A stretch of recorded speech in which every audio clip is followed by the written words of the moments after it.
Today we're going to be working on one of our first block projects as a student. We're going to be building what's called a block lead.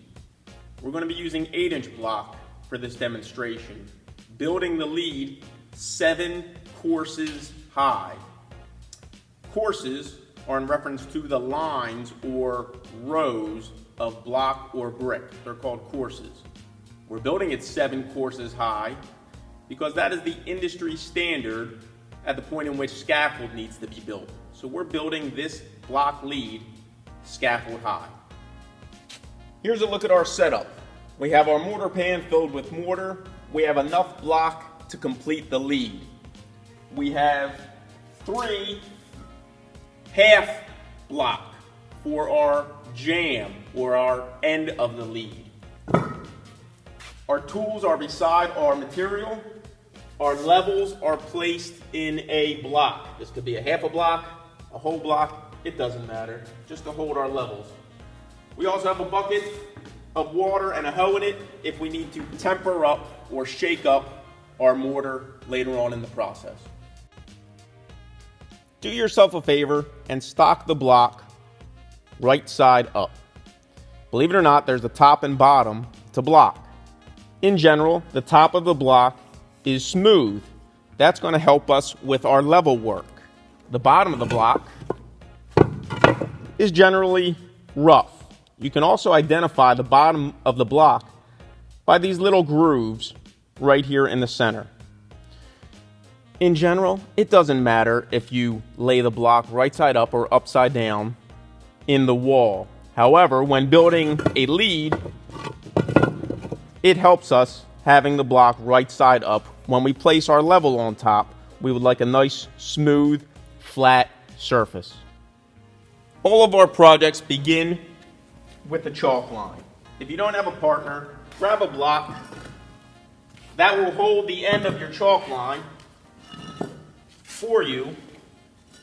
And we're going to snap the line a comfortable distance away from our stock pile.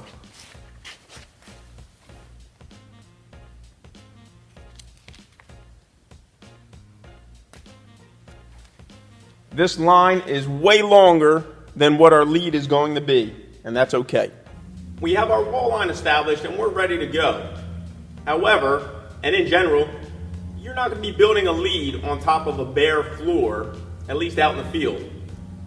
You are usually going to be building it on top of a layout course or on top of a wall that's already established. However, for instructional purposes, we're going to be using the chalk line as our wall line. Now we're going to use our tape measure and pencil to mark our bond for our individual distances of our block work. Stretch out your tape measure and lock it. We're going to use the end of the tape measure for our jamb of our lead. Then we're going to go to our block measurements. We have 15 5/8 and 16. Now we have 31 5/8 and 32. What I'm doing is I'm marking the head joint location for each individual block on our layout course. 47 5/8 and 48 inches, 63 5/8, and we're going to end right there. We don't need to mark the increment of 64 because our block isn't going any further. We're not going to have a head joint right here. We're only going to be putting 4 block on our very first course. Our chalk line represents the outside of the wall. We're going to be laying block to this side of the chalk line. Later on in the process, when we're plumbing up our lead, we're going to be placing our level to check for plumb on the outside of the wall. This adds a little bit of difficulty to the project. However, this gives you the ability when you're out in the field and you're working from the outside of the building. If you're using a special faced block, such as split face block, you're going to be reaching over with your level, plumbing the inside of the building while you're working from the outside of the building. Now we're going to be spreading for our first course of block. We have the chalk line that establishes the outside of our wall, but we don't have anything for the inside. This is where you're going to be working on your eyes, developing your eyes and measurements just using your eyes. I'll spread the outside. What I'm doing is staying slightly behind the chalk line so that I can still see it. I want to be able to see the chalk line while we lay the block. Spread the entire length of the wall. Now this is where your eye development is going to start. If you feel you're spreading too wide or going offline with your spreading, simply grab a block and use it as reference for how wide we need to string this bed of mortar. Let's move that in.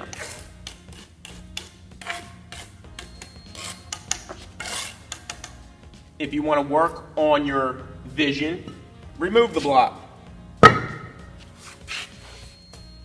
Now we can spread our bed of mortar for the entire course.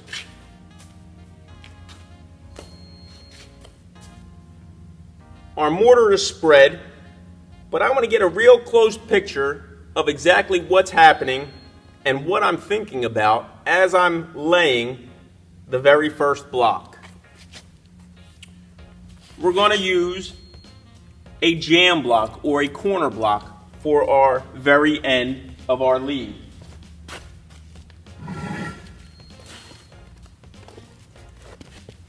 Here we have a sash block. I'm placing the block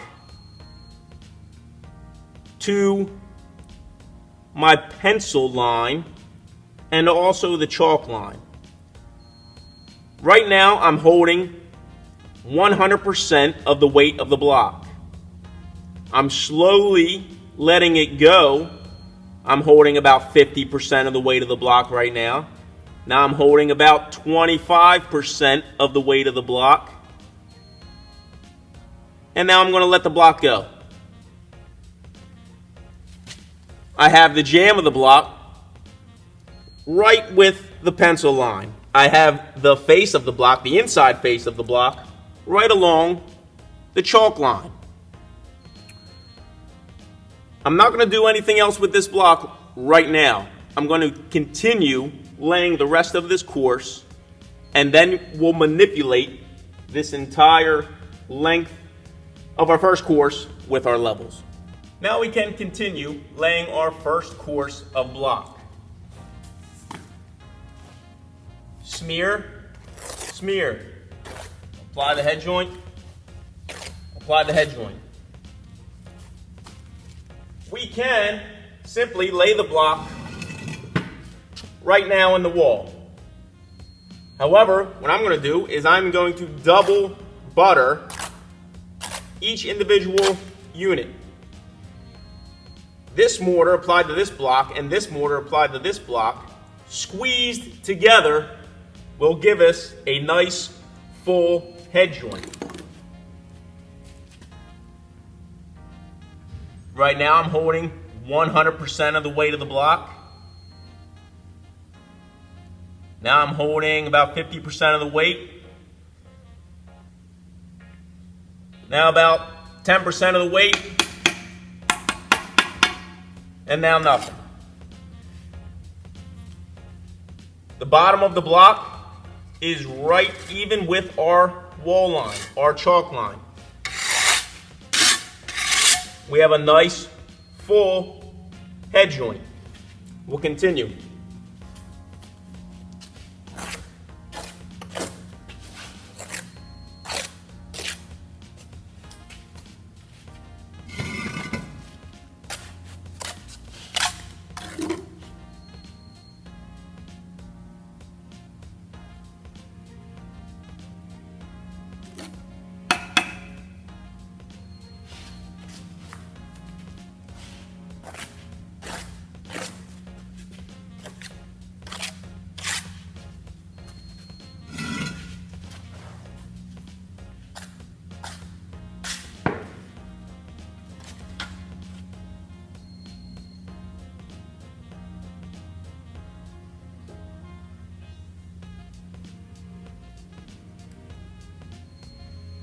The end of our last block comes right to our pencil point. So we know that we have the proper distance for bond in our layout course. Our first course is laid in a bed of mortar. Before I begin the process of plumbing and leveling and straightening these blocks, I'm going to first scrape away the excess mortar from the outside and inside of the wall.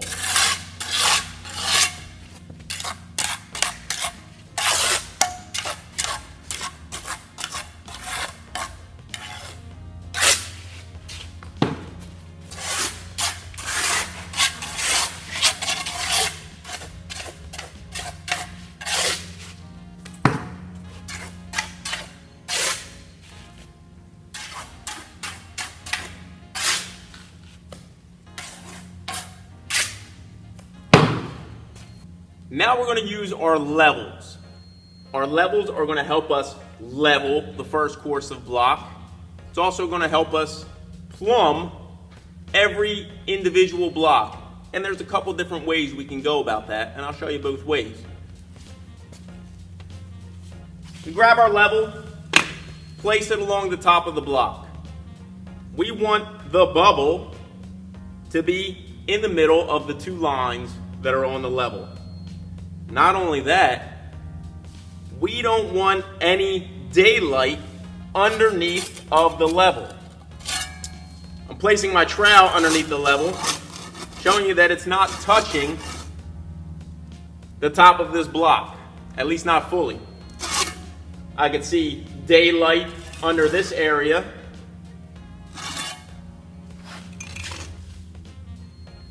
And even daylight underneath this block.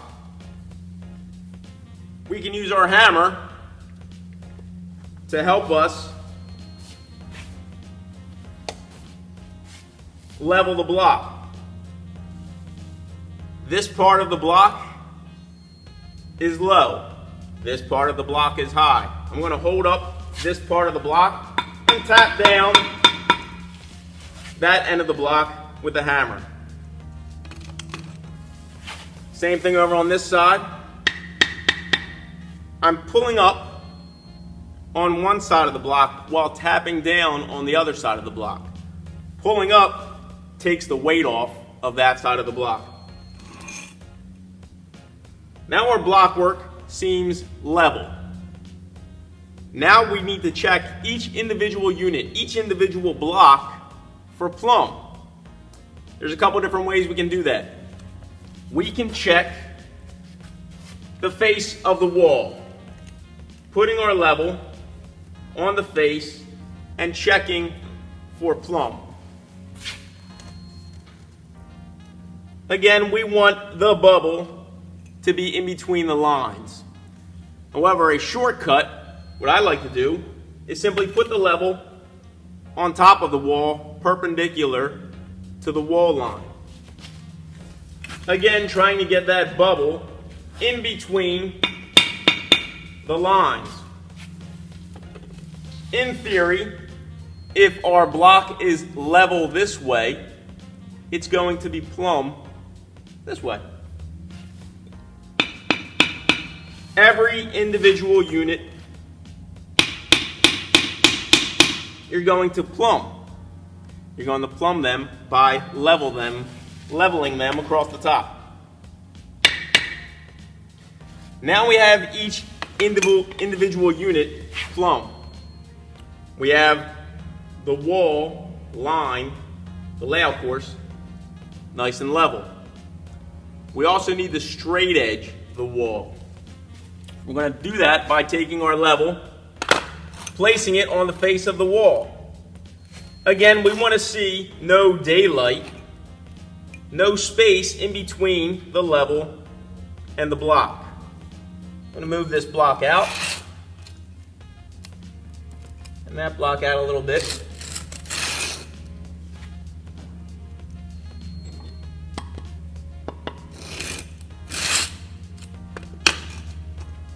Now we have 4 blocks that are perfectly in line with each other.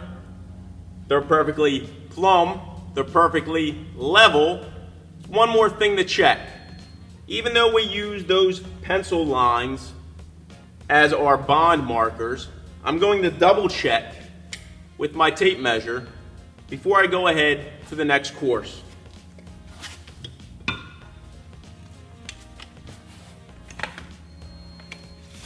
Place the tape measure on the jamb. Extend it to the end of your course. The measurement should be 63 5/8 of an inch.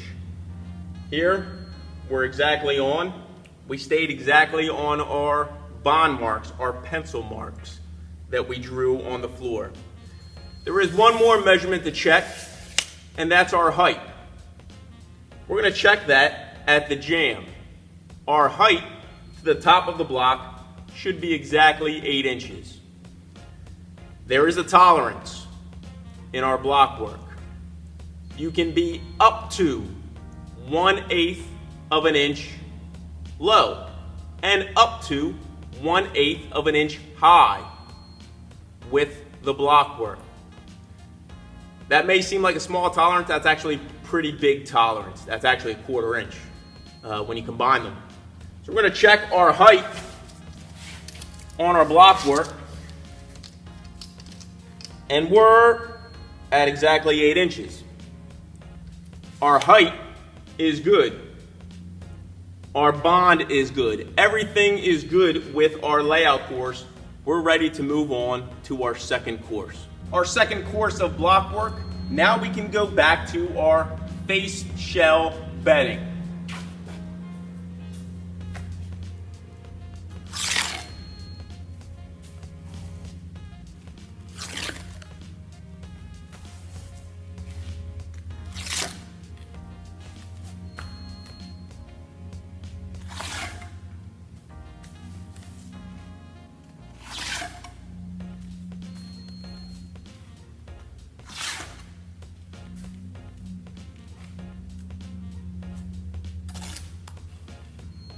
Now we're laying our second course of block, and it begins back on this jamb.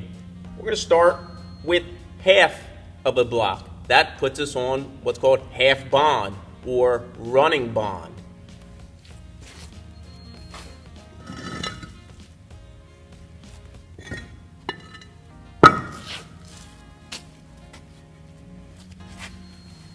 As I lay this block, I'm looking down the corner of this block, and I'm sighting down, even closing one eye, to sight down this corner to keep it right with this corner of the block. I know that this block is plumb. I know that this block is level. So this corner is perfectly plumb. I want to match up this corner with that corner. I'm holding 100% of the weight of the block right now. I have one eye closed and I'm looking down this corner. Now I'm holding about 80%, 50%.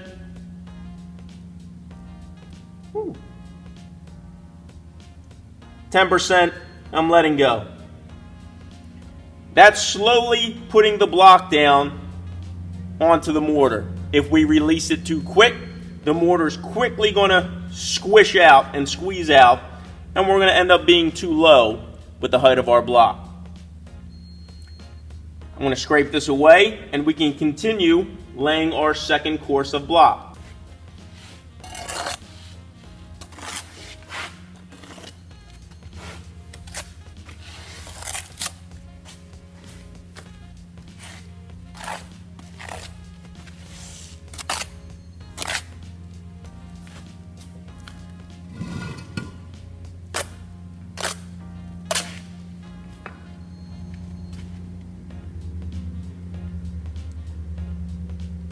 I'm holding 100% of the weight of the block. Now I'm holding about 80% of the weight.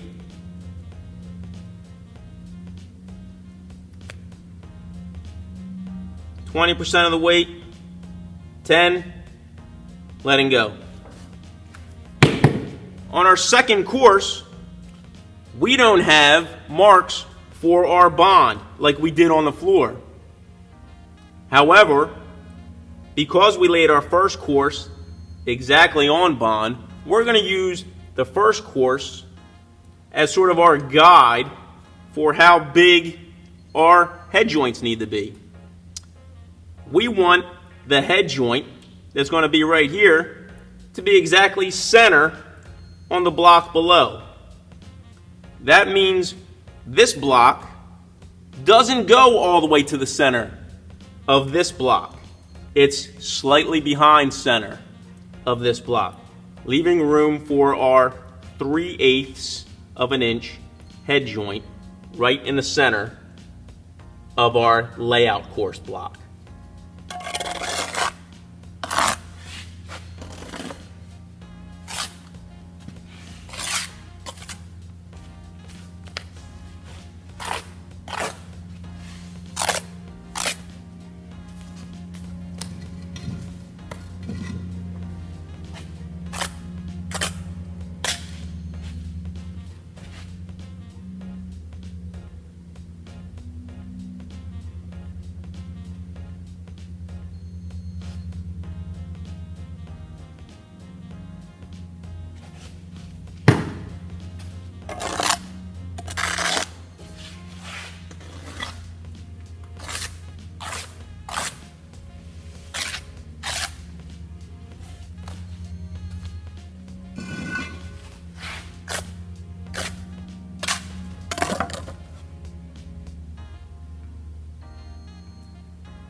Now we have our second course of block laid.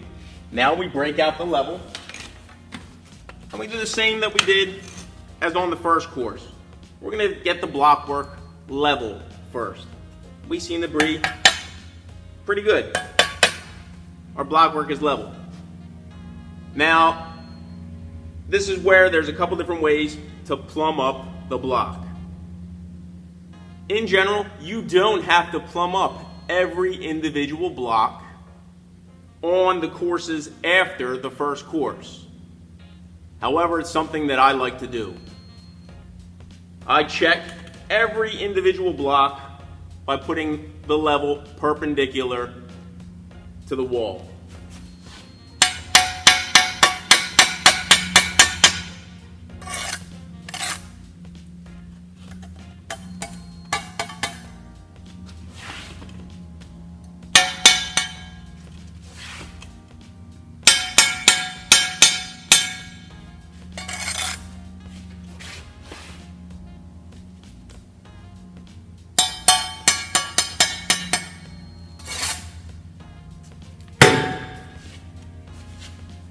In theory, you don't need to check every individual block such as I did.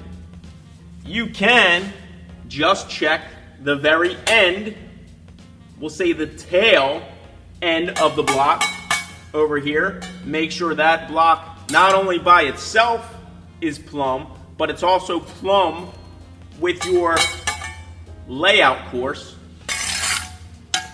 And if the tail end over here is plumb, and our jamb end over here is plumb, then in theory we should be able to straight edge our work from end to end, adjusting the block in the middle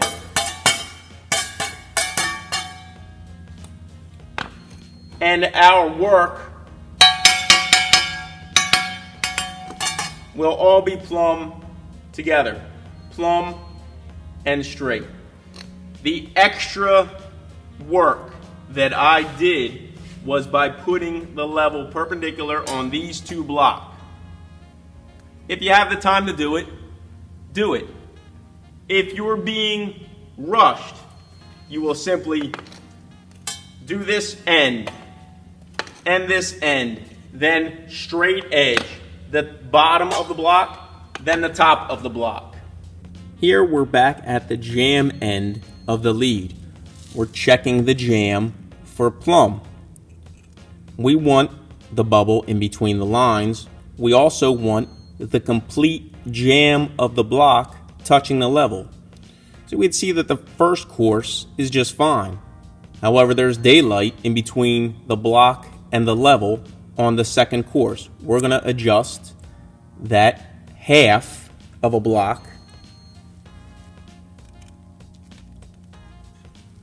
and get it to the level. Now we have a nice plumb jamb. We can continue on to our third course. Right before we continue on to our third course, we're going to check our bond measurement from our jamb to our tail. We should be at exactly 55 5/8, which we are. And we need to check our height. We should be exactly on 16 inches.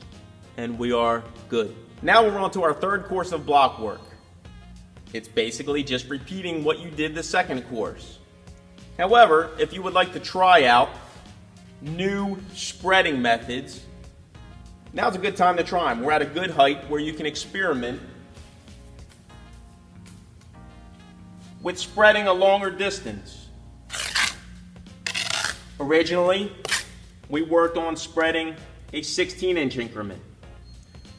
You can load up your trowel and try to work on spreading a further distance with each trowel full. The basics are still the same. Trowel hand is still towards the wall. I'm standing the same way. One thing I'm going to not do is not snap the trowel. I'm going to load up the trowel using our loaf method and bring it right to the wall and dash it onto the web or the shell of the block.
This is a close-up of what our jamb should look like.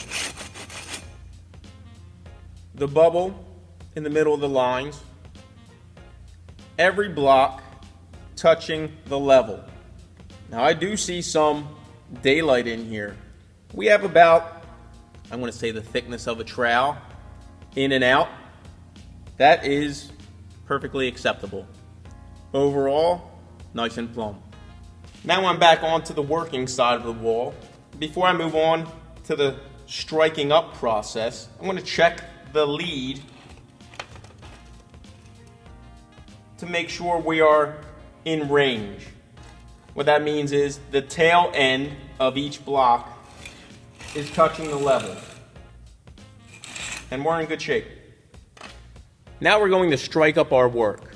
We're going to be using our striking iron for the head joints, and we're going to be using our sled runner for the bed joints. In theory, we shouldn't have to add any more mortar to the joints. However, there are some voids in these head joints. You have a trowel full of mortar.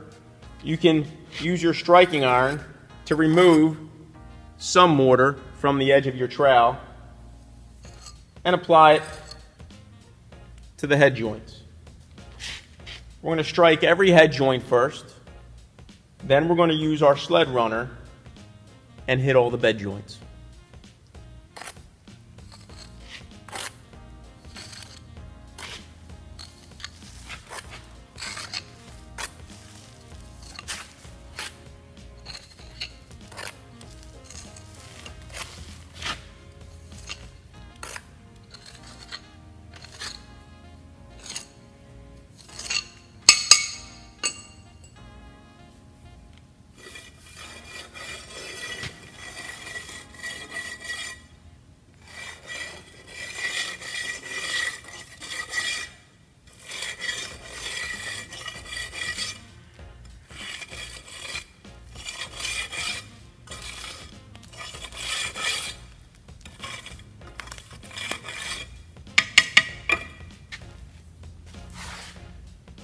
After we strike the head and bed joints, we're going to use our sponge float.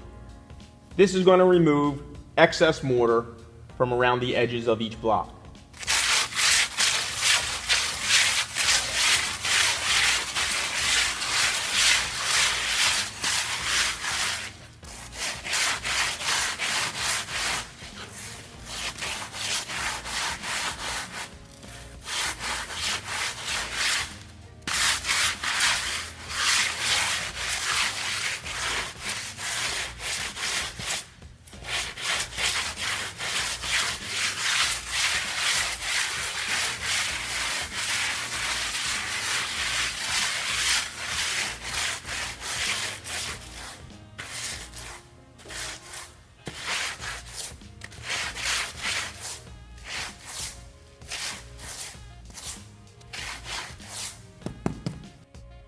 Our sponge float can also be used to fill in chips out of the block.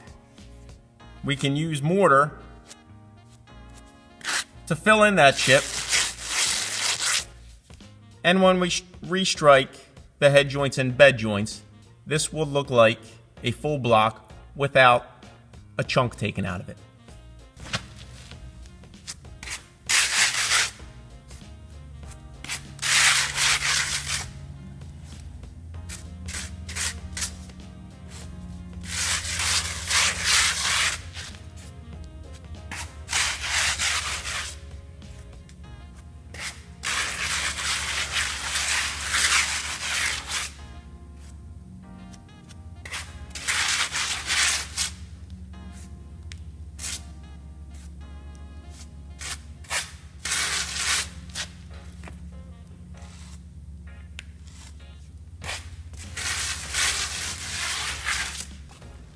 Our block work now has been floated, and we filled in chips everywhere that we can see them. Some masons will add the step of brushing the wall right now. That's totally fine. I usually don't do it, but if you want to do it, if you think that makes the end result look better, then do it.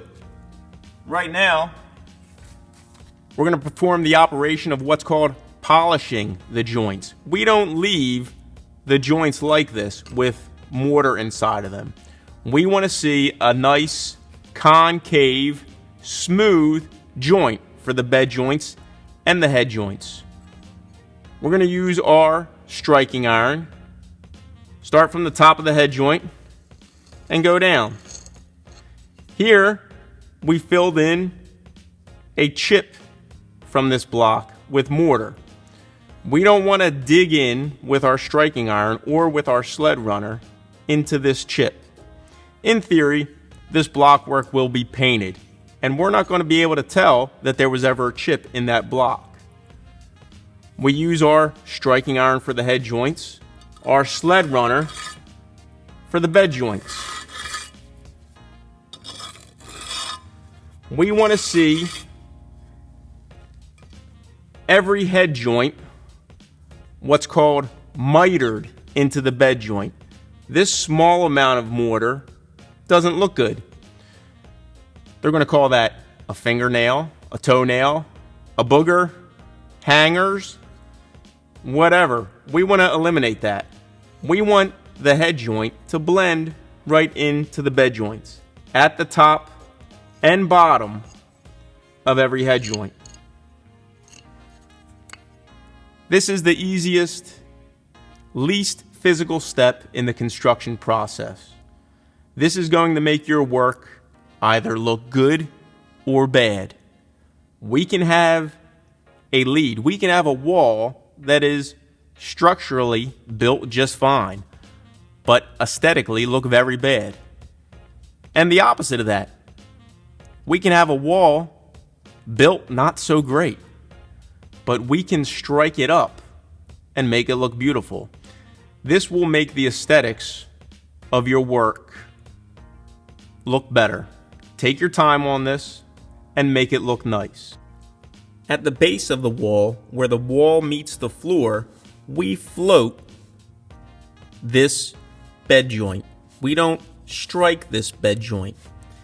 This looks like block are coming right up from the floor.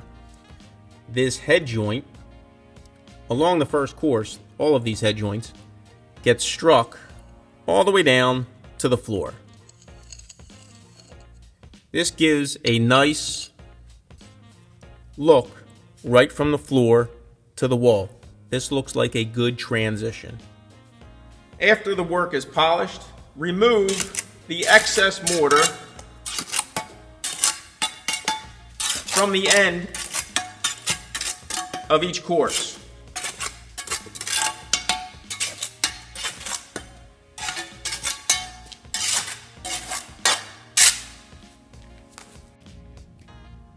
The jamb of the lead also gets struck.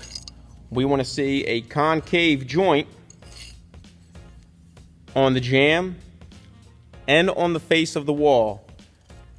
These corners should be full and concave both ways.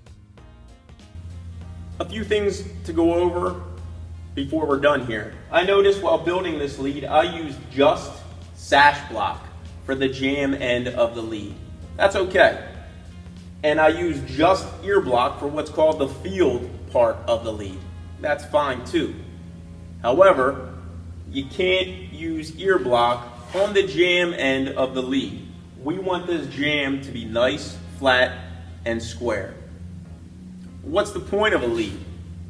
Why don't we just build an entire wall?